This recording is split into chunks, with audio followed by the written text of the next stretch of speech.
Let's take you inside Michigan football spring practice. It's now wrapped up. The spring game is, 10 days in the past.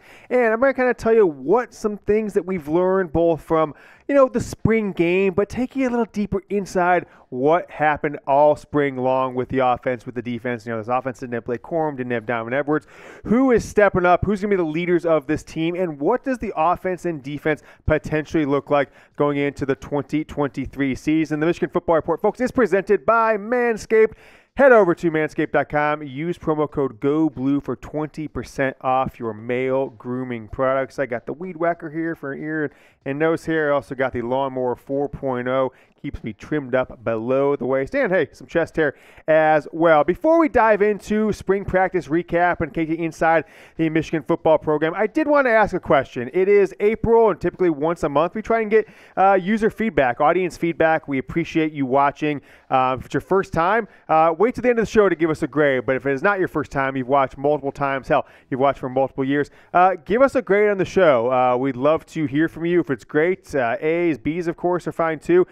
Tell us why you grade us there, and that one. If it's B, if it's a C, D, or F, and you've got some really harsh feedback, or if you just really like another show better and want to make sure we feel bad about ourselves, that's fine. Let us know the reason why too. I'm going to pin the comment. I'm just going to say grade our show right there. I'm going to pin it, with the top comment below in the comment section. So if you could reply to that comment alone, don't just kind of go in the comment threads, so I can go and review them all together. And then Jack and I maybe make some big changes if you guys have certain things that you think we can do better, but we're hoping for as good of grades as we can possibly get. Let's start off with my biggest takeaway, maybe the number one takeaway. There's a lot of things we'll talk about here today, but the thing I want to start with, because there's just so much I feel that we've got to talk about, and that is the defensive line for this team. Now, just think about the last two seasons. You've got Mazi Smith, of course. You've got Mike Morris. You've got David Ojabo and others. Aiden Hutchinson, of course. But going into 2023 season, this could be the deepest defensive line in program history, at least modern program history. Let's just say the last 25, last 30 years. Quite a few players we want to talk about here, but it's going to start with Kris Jenkins, right? Started every single game last year, right? All 14 games for Michigan on the interior of this defensive line, and 4 games in the 2021 season, kind of filling in here and there for injuries, little defensive line rotation. He has really emerged, from what I have been told, as a leader of the defense. Him, along with Mike Sainristil, kind of the leaders of this defense going into 2023, and has added this weight room freak. If you guys remember last year, around this time, maybe later in the spring, early summer, Bruce Feldman from Fox Sports comes out with his Freaks of College Football. Mazi Smith, the number one guy, just because how big he is, how fast, how agile, how much you can put up on the bench press and such. Kris Jenkins is falling in line going in this 4th year with the program. So I expect a big year out of Kris Jenkins. I don't know if he's projecting to be a 1st and 2nd round draft pick after this season. He still technically has 2 more years left in the program, even though he's going into his 4th year because he redshirted in the 2020 season. But I'm excited about Kris Jenkins and what he brings to the table. Now, also on the interior side of the defense, I've got Jenkins and then Mason Graham to be your starters, which should be no surprise to a lot of people, although there is a lot of hype about a couple other players. But he's the best defensive line in the team, regardless of the position. Now, Michigan really in the last couple of seasons has kind of gone to a 2-2-2-5 defense. 2 interior guys with their hands down, 2 edge guys who could be hands down or standing up like Hutchinson and Ojabo did a lot in 2021, 2 linebackers, and then 5 defensive backs with Mike Sainristil playing that nickel corner spot. But Mason Graham is the best defensive lineman on this team going into his sophomore season. And I think with him, being as advanced as he has going into his 2nd season, there's a chance of 2 more years, if not 3 more in this program, he could end up being the best interior defensive line, right? The nose tackles, defensive tackles in program history. And that's a big, thing to say, given that he's only played in 1 season for Michigan and the storied history of this football program. But the interior defensive line depth overall is crazy. You're going 4 deep.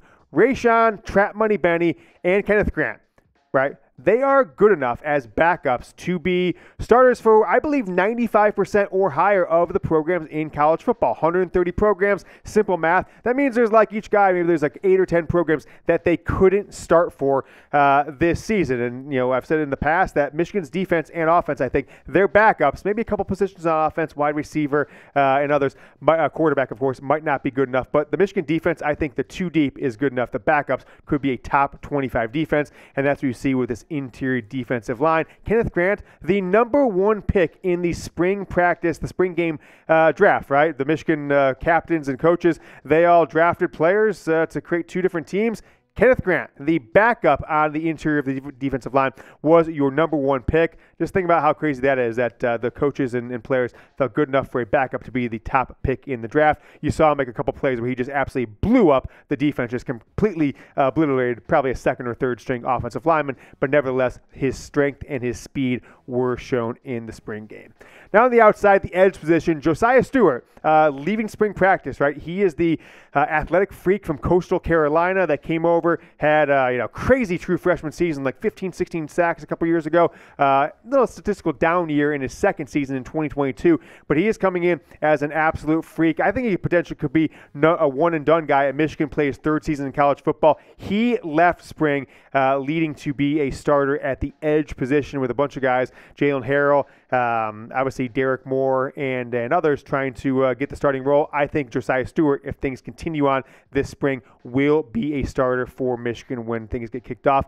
First Saturday of September in the Big House. And guys, we're going for a 3rd straight year of beating Ohio State. It's just so fun to think about that Michigan's favored to win the Big Ten this year, right? They're going to be number 2 in the preseason polls most likely. And Ohio State's got to come to the Big House. Michigan wins this 3rd straight game, 4th straight season without a loss to Ohio State, and the rivalry is completely flipped on its head. So if you guys are with me, if you've been with me since the start, we started the chant, beat Ohio State again, Bosa, early 2020, and has not let this program down since. Michigan has not lost a game. So if you're with me, you guys slam Bosa in the comments pretty much every show, no matter if we put this on screen or not. So make sure you do it right now. Type Bosa down in the comments.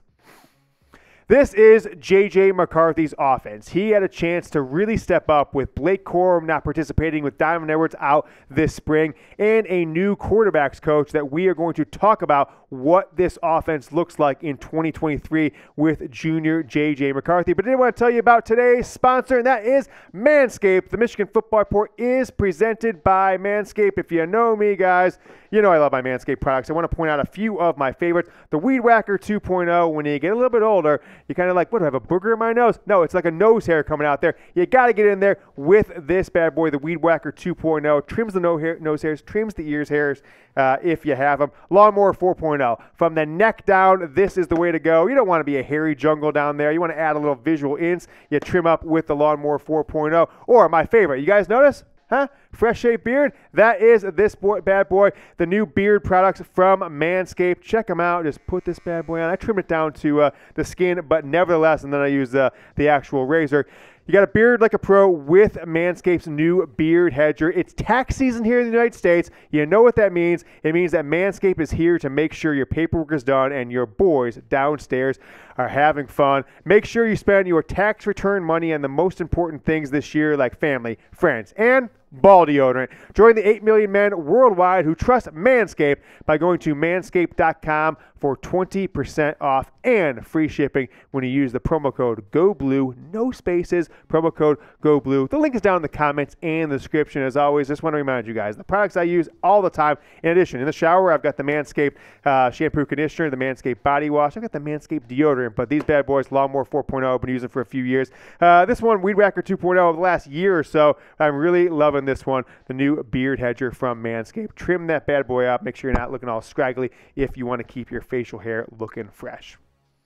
This is JJ McCarthy's offense. He really thrived being the point man for the offensive game plan with both running backs being out this spring. And Ronnie Bell being a leader of the team in the past, and a couple of different offensive linemen are onto the pros, etc. JJ came in, they let him pass the ball a lot more, and he's added about 10 pounds of muscle during spring, and the expectation is he could add about 5 to 7 more this spring and summer before fall practice starts.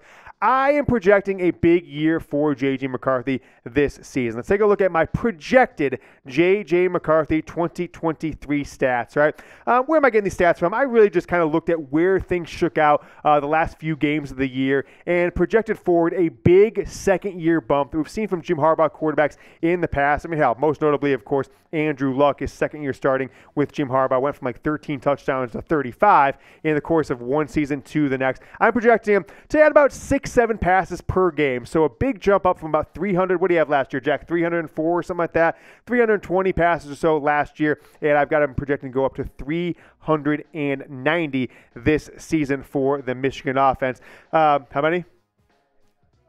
Yeah, so 3,325 yards is what I'll project, which is a big jump up from last season. 33 touchdowns will be a jump up from the 23 he had, and we had a couple more interceptions, but he had about 190 yards passing last year. I think he's going to jump about 30 yards per game passing, and I think that this season is the year that Jim Harbaugh finally, after 8-9 seasons now going into Michigan, that he finally feels comfortable with a quarterback kind of letting it all hang out there, and in some ways basing certain drives around quarterback play. Given what we've seen in the last couple of years, Michigan's been dominant with the ball on the ground rate offense coined by me in the 2021 season. I think he's going to let his quarterback shine, and it's not something he's ever really done in his time at Michigan. I think Wilton Speight was getting the opportunity in 2017 before he got injured, but nevertheless, we'll see what happens with JJ McCarthy. But I do feel that this is his offense, despite Michigan being the best running team or one of the best 2-3 running teams in the country. I think that you're going to see a lot more of an aggressive passing attack, both to the wide receivers, but also to Donovan Edwards, Blake Corum, and both tight ends. Let's take a look at the wide receiver room. I think it's an area of the team that might be a little sketchy kind of coming out of spring practice. Wide receiver room somebody needs to step up behind Cornelius Johnson, behind Roman Wilson. After those two guys who are proven commodities, multiple-year starters, had big plays down the stretch, Ohio State and Purdue, and of course against TCU, those guys both made big plays. What is this wide receiver room? I mean, looking at the projected depth chart that we're going to talk about in a show later this week, Tyler Morris, Darius Clemens, even A.J. Henning, who's been there for a handful of years. You go to other guys. Christian Dixon hasn't done anything in a couple of years in the program. We've got freshmen, Carmelo English, Samaj Morgan. Maybe, but nothing can be guaranteed there. Now, if Michigan does not have a third or fourth wide receiver step up this summer into fall ball, there's a chance Michigan can go tight end heavy, right? A.J. Barner, of course, Colston Loveland, add a little more flavor there at the wide receiver position, or just split out. Colston Loveland split out as kind of like a slot big tight end like the Patriots used to do with Gronk. But if the wide receiver room doesn't kind of develop with a third and fourth guy that Michigan can count on with JJ McCarthy going into his junior year, I think Michigan may explore the transfer portal, which opens back up on May 1st. Speaking of JJ McCarthy again, I want to ask you guys this question because I just want to get a consensus of what people feel they're getting out of this quarterback, this Michigan football five-star that has yet to lose to Ohio State, that's been a part of back-to-back Big Ten championships. And really, his freshman class was kind of they came in and instantly back-to-back Big Ten titles, Ohio State playoff runs. This could be, especially if they stay 4 years, some of these guys could make 4 straight trips to the college football playoff, right? The playoff expands in 2024, so maybe that one's given. Will McCarthy, no matter if he goes in the 2024 NFL draft after this year or 25, sticks around for his senior year, will he be a first-round pick? Give me a Y for yes or an N for no. I'm going to say yes, but that means McCarthy's going to have a big step up with his playmaking abilities down the field with the ball through the air to these Michigan wide receivers. Next thing I just want to learn or talk about here is just, I think Blake Corum and Donovan Edwards not being in spring practice was helpful in 2 ways.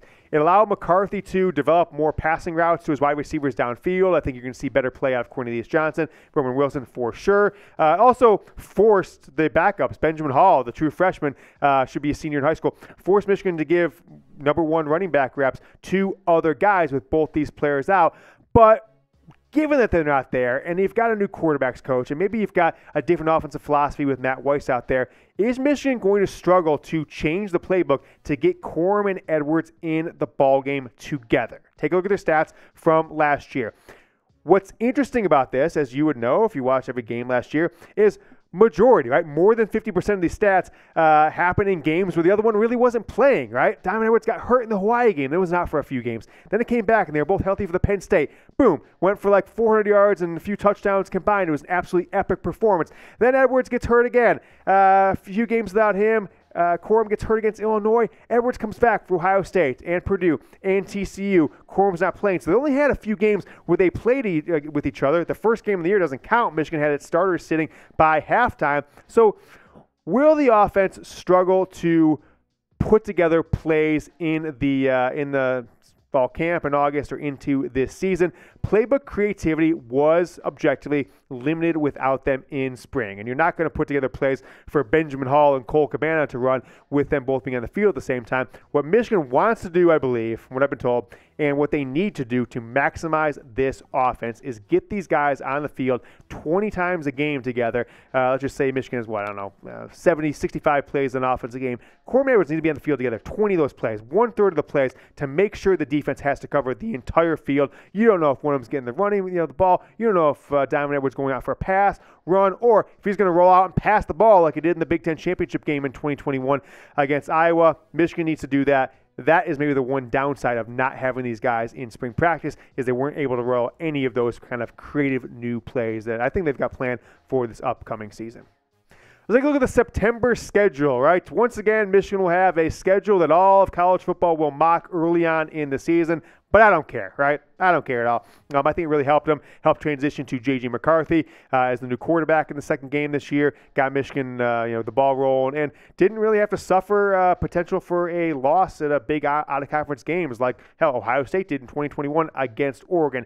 East Carolina, UNLV, Bowling Green, it's almost identical to the level of competition as the first three games this past season. Then you've got Rutgers, and then at Nebraska, you never know what you're going to get with them. First-year coach in Matt Rule. They've done well in the transfer portal. That's your first road game of the year. Hell, that might be a night game. That could be the first time Michigan appears on NBC Sports as part of the Big Ten Saturday night package coming up this season. What I want to know from you guys is, do you think Michigan's going to score 250 points in the month of September, right?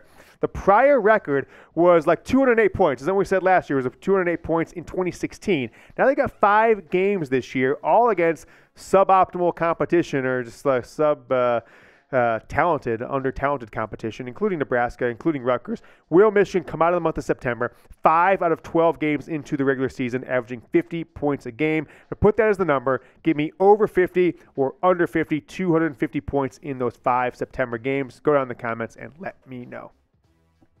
Look, I think it's yes. I think they will. I think they'll probably get more towards the mid-50s. I think they'll put up 65 plus at least 2 or 3 of those first 5 games. And because I think for this entire program, there is no doubt in my mind from every conversation I've had, and I've read things other people have put out there on different podcasts and articles, it's 100% Houston or bust. What's Houston? That's the national championship game is this year, the final year of the 4-team college football playoff. The semis this year are in Pasadena at the Rose Bowl, and I believe it's in New Orleans. So pretty cool semis this year, unlike the last couple of years, which I think they, in some regards stunk. It was Dallas and Miami the year prior, although Dallas helped me out. I went to the Alabama-Cincinnati game.